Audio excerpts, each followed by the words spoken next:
Hello, everybody. Welcome back to another episode of Fast Football and Philosophy with me, Dr. Adam Foxon. And me, Professor Jack Cunningham. And this is the podcast that combines football and philosophy, and we are guaranteed to make you the smartest in the pub. Last week, Jack and I were discussing all the narratives that are in football, a narrative in particular. And do you want to just kind of take us through a little bit about what we spoke about last week, Jack? Yeah. We talked about the importance of narrative. You know, we talked about 1888, that big date when Football League imposed itself on the randomness of football in this country, and how it produces narratives all the time and makes the game richer and more interesting. We talked about that existentialism, shunning narrative. It's an imposition. It's false. It's fake. It's bad faith. And I could kind of agree with that in terms of my entire life, except for sport, competitive sport. You've got to have that narrative. Even if it's fictitious, it's a noble lie, as Plato would say. Yeah, I completely agree. Actually, I recently spent the weekend in Milan, Jack, and that's kind of why I'm wearing black and red now. Yeah. I mean, don't worry, it's not the AC Milan. But it's almost. Do you know what? There were €100. €100. Oh, so I bought myself a scarf instead. I was not paying €100 for a shop. How much was this scarf setting you back? €22, which is still a lot of money, I think. But it was a nice scarf. It was like nice and thick, and it kept me warm. But I didn't really need to keep warm, simply because where me and my friends were sat was right above all of the ultras. Right, and the ultras were bouncing, and they are giving it big beans. Like, they are really going for it. In fact, there was this one fan, and I'll share the picture on here, and I've zoomed in, and he's got his top off, and he is just like giving it all this, but completely by himself. Like, no one else is around him. He's just giving it loads. And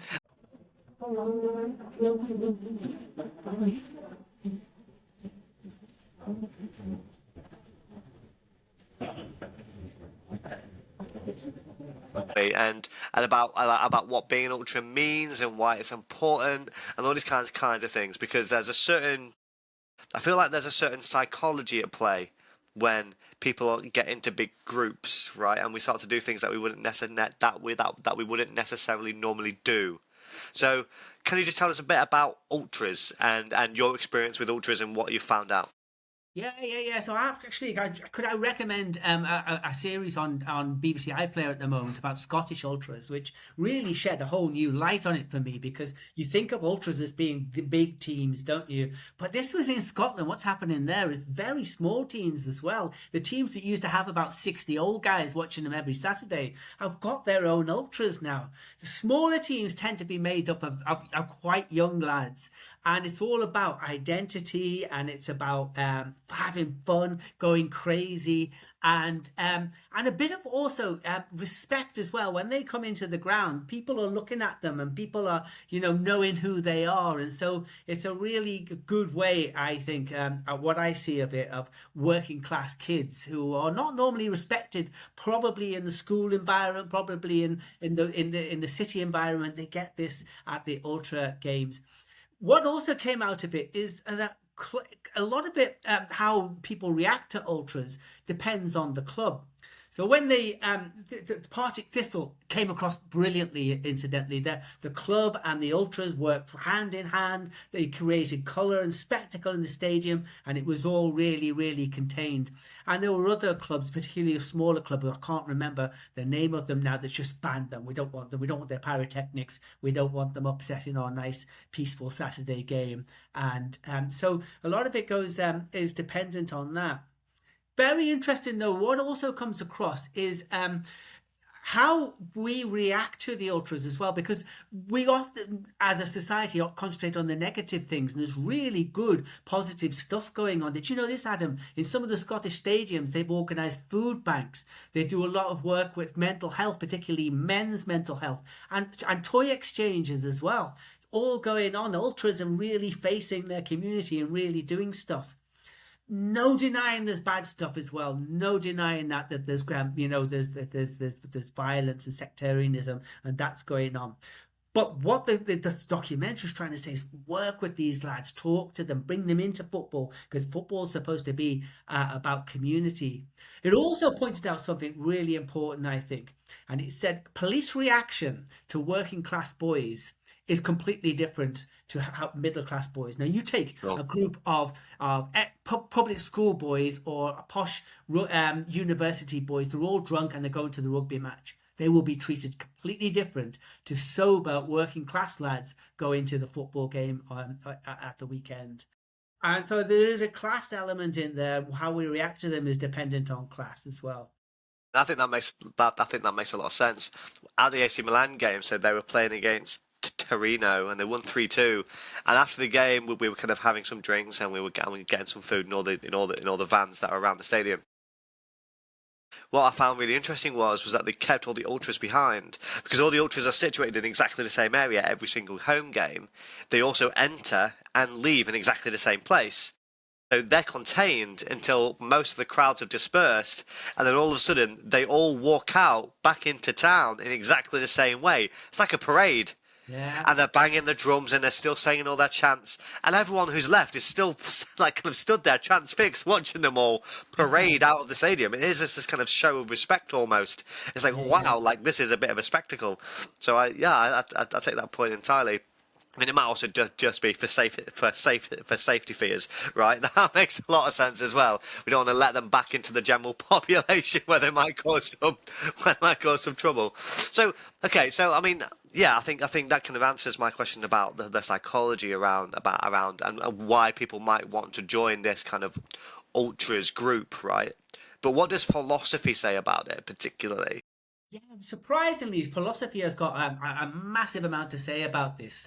Not ultras in particular, but belonging to this type of group. I was listening to a Canadian criminologist called Martin Bouchard recently, and he talks about us saying negative things about gangs in particular. You know, they're savage, they're brutal, and there's no connection. What they do is because they've got no connection to society. And he says, actually, what they do is because they have built an incredibly strong connection with each other. And this brotherhood that they created means that they react, and social actions are normal reactions and interreactions, but amplified. And they're so we might argue with somebody, but they will fight with somebody. We might disagree with somebody, but they will go to war with somebody. Particularly groups that are a threat to them, and they are amplified because the stakes are so much higher. We argue with someone because we want to get something that's pretty minor. Theirs is usually a life and death or serious injury argument, which has to be physical. And they're arguing with other gangs, and they're arguing with the police force, and they're arguing with society in general. So I think that's really interesting. And do you remember the episode we did on Hobbes? And Hobbes talked about before there was civilization, there was this life in the state of nature where might was right. If you were strong and you could take somebody's stuff, you take it. It's a brutal, lawless world until we form the social contract. Well, gangs are often referred to as tearing up the social contract. They've tore it up and they don't have any rules. What they've done is make their own social contract. And Hobbesians would say that's what's happened. They are in a state of nature, and the only way to stay safe is by coming together with a bond of a social contract. And that's what gives them safety, through loyalty, through defending each other. And I think that's really, really interesting. That kind of brings me to, so I recently went to a Lincoln away game, and we played Huddersfield, and where they sat, all the away fans, was right next to all the most vocal home fans, right? And there's only like a gap in between the stands that separate us, as well as all the police. And I remember I got there literally it must have been 2 minutes prior to kick off, and I'm still a bit cold. I'm still kind of a bit, I don't know what the word is, but I'm still kind of getting in. I'm still kind of getting in the mood, and all the fans around us, and Lincoln fans are quite vociferous anyway. They are really, really vocal, and I was kind of not really getting into it. And then there was a blatant handball right against us, and and we should have got the decision. It should have been a penalty, and we didn't get it. And straight away, I'm on the ref. I am on the ref alongside everyone else, and the referee's a wanker, and who's the wanker in the black, and all this kind of stuff, right? We're giving it loads, and then all of a sudden, you start looking over because because I don't know because we went 2-0 down quite early. Every single time their keeper catches a cross or whatever, you're shit, and they're giving us loads. So we're like looking over them, and then we're giving them loads, and they're the Terriers. And so one of the chances, obviously, I don't know if I should say it, but I'm going to say it anyway. We know what you are. We know what you are. Dog shagging bastards. We know what you are, right? And I'm giving it loads. I'm not necessarily privy to the kind of the machinations of the working class anymore. I see myself as probably a little bit working, a bit more middle class now. I would imagine, right? And yeah, I absolutely got drawn into that. I got drawn into this whole group psychology. And I would imagine if I was walking home or back to my car, which I had to go through the city centre of Huddersfield, and I got beaten up, I imagine if some Lincoln fans had seen me there, I think they'd have jumped in to help. I really do. Yeah. Because it's this rival, it's this social contract. I've bought into it now, and I'm hugging people. Because we scored a last-minute equaliser, and I'm hugging people I've never met before. You kind of have this kind of, you solidify these group bonds that you wouldn't normally, because of football and because of the rivalry that you buy into when you buy into the social contract with everyone around you. That's exactly right, yeah. And it also comes back to what we talked about when we talked about civilization, how it was imposed on the Greeks and improved things. But every now and again, they had to go up into the hillside, didn't they, and turn into a bacchanalian animal. Because civilization is all about restraint. We do it all week, and you do it as an academic because you have to speak a language that's not natural. It's polite. It's a forced language, and so yeah, that when you're on the terraces shouting at dogs abuse at the Huddersfield fans, you have incidentally done you no harm whatsoever. It's barbaric. It's barbaric, and It is. but because there's still a barbaric element to us, it's a great release. It's a great release, and just thinking about the role of the police in this. I don't know if you've ever seen this, Jack, but there's a very, very common piece of graffiti that you'll see the world that there's all over the world, and it's ACAB, ACAB. Yeah. They used to get it tattooed on their knuckles. That cat. All cops are bastards, and it's this thing that's all around. I remember I went into an Irish bar, because I always go into Irish bars for some reason, in Milan. It's written all over the toilets. A lot of the kind of away fans that come over, obviously they put their stickers everywhere that they can find, and it's always in these kinds of bars, and a lot of them even feature ACAB on them. Because it's a key part of their identity. Because I guess a part of being an ultra is also being anti-establishment, and one of the easiest ways to be anti-establishment is to be anti-police. Yeah. Oh, that's really interesting, isn't it? Yeah.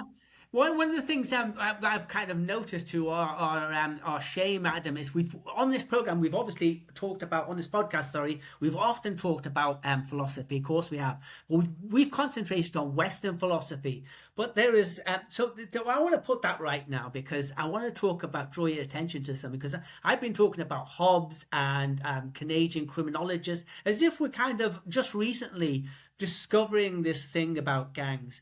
Well, in 4th century China, there is a famous Taoist text called the Zhuangzi, okay, and it is it's written by a philosopher called Zhuangzi, and in it Confucius goes out to meet this gangster, the head of the gangsters in 4th century China, and he wants to rehabilitate him. He wants to say, come into our nobility, and he has a conversation with him. Now, they are Taoists, right? And Tao is a way, and it's a way of the universe. It's accepting the natural flow of the universe and the natural ethics. And he has a conversation with Robert Chai, okay? And he finds out from Robert Chai, well, these gangs have got their own Tao. Okay, so for example, they have bravery. You've got to be first into the conflict. You have got righteousness. You've got to be last out of the contract, out of the conflict. You've got wisdom, okay? Because you have to know you have to plan all this. You can't just rush in. You have to plan it. And they've got benevolence as well, because at the end of it, they share out the loot all equally. Everybody gets their own share. This is a Tao. This is a way. This is an ethic. So he was saying in the 4th century, some BCE, by the way, that stuff that we think that modern criminologists have just come up with in our universities. So I find that really, really fascinating. It is really fascinating, actually. Yeah, that's really interesting. I mean, the idea of benevolence is an interesting one for me, because we keep talking about. I feel like it's this kind of ongoing. It's almost a bit of a joke. I think we need to get a bit of a klaxon whenever we say the word identity, but it does keep coming up all the time. And a key part of our political identities, as you mentioned before, right, is about trying to do good. It's about trying to do stuff that's good. And you mentioned the couple of things that some of the ultras were doing in Scotland, right? And a couple of weeks ago when we did Rangers and Southwick, we were talking about a lot of things that the Southwick fans do in their kind of support for Palestine, etc. In terms of benevolence, have you found, because for example, right, in football, you go to war for 90 minutes and you're smashing into each other and you're trying to win the ball and trying to be as physical and aggressive as you can get away with. But as soon as that whistle blows and you go over the white line, and then you shake the person's hand, and enough's enough. Is it the same with the ultras? Do they ever switch off? Are they ever not an ultra? Are Yeah. you? Go on. Well, one of the examples on the documentary, and the last of the documentaries, Partick Thistle Ultras had this friendly game every year, and friendly tournament actually. There's lots of teams involved, and they're playing against another team or groups of teams. But some of those teams they're kind of supposed to be their erstwhile enemies. But it's all for mental health, and it had this beautiful banner with 4 guys on it who were their friends, who were ultras with them, who had taken their own lives. And we said like the unity and the bonding there was all there. So they do put the hatchet down every now and again. But there's another interesting thing when it comes to benevolence as well that comes out of it. And in certain times, it has to be the club-sponsored benevolence, okay? For example, really good example of this, okay? When Russia invaded Ukraine, Celtic football team were all over support for Ukraine, support for peace. It was on the pitch even. It wasn't just the fans, it was the football teams, and they were all taking that. And then you could look at things like taking the knee and all of that kind of stuff, not criticising it. It's all wonderful stuff. But the Green Brigade have just kind of crossed the Rubicon as far as the club are concerned, because of Gaza. And Gaza is not the same, according to the club, as the Ukraine. And the fans are totally disagreeing with this and saying, oh, no, no, no, no. Oh, actually, it might be the same. It's utterly worse. It's more ruthless. It's more indiscriminate. And so we're supporting the Palestinians, and that's sticking in the craw, it seems, of Celtic Football Club. Really brings me on then, because quite often we talk about the buy-in of the fans and how much. So especially when we talk about the social contract and who the sovereign is and how much power you relinquish to the sovereign, the Celtic football team as a corporate organisation say that or at least are implying that the conflict in Gaza, right, is not as important, for instance, as Russia and Ukraine, or at least it doesn't deserve the same amount of explicit support at the games, right? I think we can safely say that. So then there is a disparity, there is a difference, there is a gulf between what the fans identify with, and are they Celtic? Are Celtic just the fans and the players? Or are they the sovereign? Because what are ultras buying into? Are they buying into the identity of the club, or as perceived by the owners of said club, the sovereign, or are they buying into what they perceive to be the identity of the club, as it is apparent to them?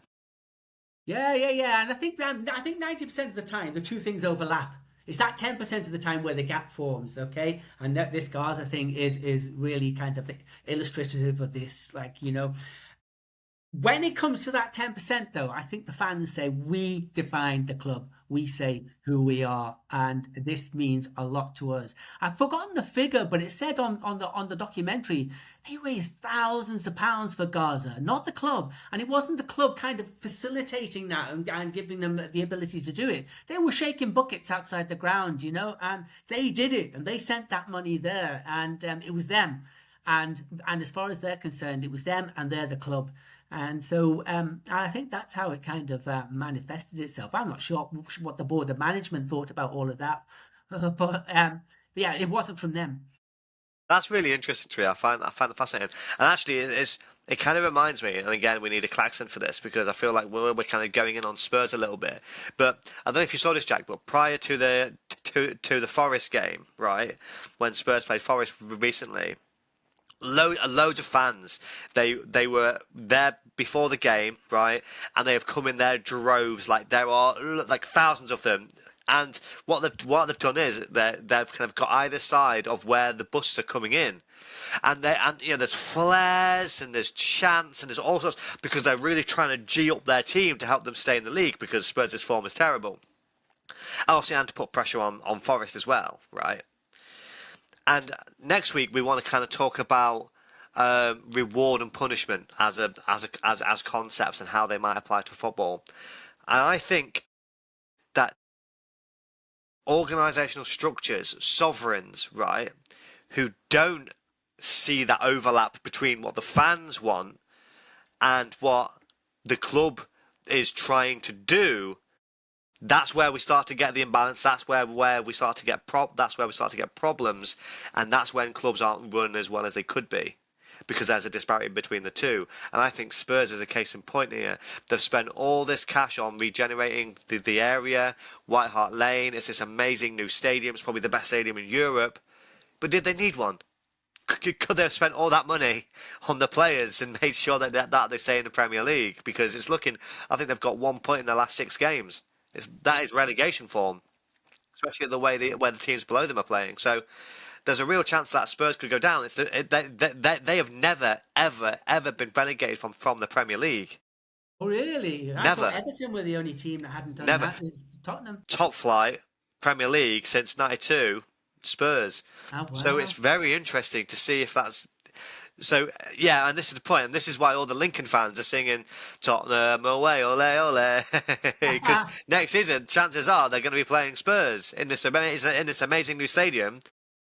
That is going to be the best stadium. That is going to be the best stadium in the Championship. Yeah. And so, I feel like that's a nice little seg into into next week's, because we're going to be looking at this overlap that you've just been discussing in terms of Celtic fans and the Celtic hierarchy, and we're going to be talking about punishment and reward and whether or not we can apply those kinds of concepts to football and what that actually might mean. Yeah. I think that's a great thing to be doing. Yeah, and and we've got to bring Lincoln into this. I mean, you can imagine playing at Tottenham next season. It'll be like an FA Cup final. It'll be just so good for that small club that was a small club that's now punching above its weight. It's great. It's wonderful. It's a fairy tale story. That's kind of the thing. And we can talk about punishment in terms of Spurs and how potentially they as a sovereign deserve to go down, because it's not the fans' fault. The fans have been, if anything, the fans have been absolutely incredible. They've been doing absolutely everything they can to support their team and be the 12th man. And yet, on the flip side, we have all the Lincoln hierarchy, all the sovereigns, the organisational structure, which has actually done amazingly well. Lincoln, in terms of their wage structure, aren't anywhere near the top, and yet there they are, top of the table, loads of points clear. And so there's a reward there and a punishment there that's really, really explicit. And I think we can talk about that 1,000,000%. It is, and because we come from a Judeo-Christian background in Europe, we have this. We are programmed to think of reward and punishment relating to good and evil. And so I think that's an interesting aspect. Even if we're doing that subconsciously, we think, you're going down because you did bad stuff, and you're going up because you're good, but not good in the skillful sense. You're morally good. Yeah, yeah. That is a really good point. I'm really looking forward to next week's episode now. Anyway, on that note, it's a goodbye from me. And it's a goodbye from me. Actually, no, it's not, Jack, because I need to give you some good news. Go on. We have now expanded into loads of new places. I don't know how people are finding us, Jack, but they are finding us, and it's clearly because of your sheer knowledge, right? It's your cheeky smile, Adam. Well, it could be. So we now have listeners, or at least one listener in Iraq, which is good going. We have broke in Iraq. and we've also very close to getting into South America. Oh, I love We're South so America. close. We're so close, Jack. South America. We're so close. I can't remember exactly where it was, but Guatemala, isn't it? Guatemala. It's Guatemala. So it's over the road. It's over the road. We're so close now. and actually, our second highest listenership in terms of nation states is America. We've cracked America, Jack. We've cracked it. We've cracked America. We're bigger than the Beatles in America, Jack. We're there. You shouldn't have said that, Adam. That's sacrilege. I think it's 6.8% of our listeners are now in America. That's absolutely fantastic. If we can influence the next American election, Adam, in any way, I'd be very keen on that. Yeah. People need to stop paying us. We could be propagandists. That's what we could be. Anyway, please do keep sharing the pod, because despite the fact that we keep growing in terms of our numbers, in terms of our followers, etc., we're kind of staying the same. We are approaching some really great numbers. But we need more. We need more 5-star reviews. We need more likes. We need more shares. So please, if you do like the pod, get it out there to your friends and family. Tell people about it. Why would anyone not want to hear Jack's dulcet tones? I reckon it's you, Jack. You're the reason for the explosion of growth in America. It must be all the Irish immigrants out in America. It's the Irish diaspora, Jack. You're the reason. You're bringing them home. Next time, if Ireland qualified tonight or next Saturday, where we'll be going to America and getting hit in the Irish bars for my free drinks. Although you don't like Irish bars, because you were talking about how they're all fake and how they don't really correspond to reality. Here's the thing: in America, they're not. Yeah, Mac Mullen's in New York is one of my favourite bars in the world, and it's an old Irish bar, and it's great. I'll be straight in there if the World Cup comes. If Ireland qualify. You're an absolute turncoat, Jack. You got to stand by principles. That's unbelievable. Anyway, on that bombshell, it's a goodbye from me. And it's a goodbye from me. Goodbye, everybody. Bye-bye.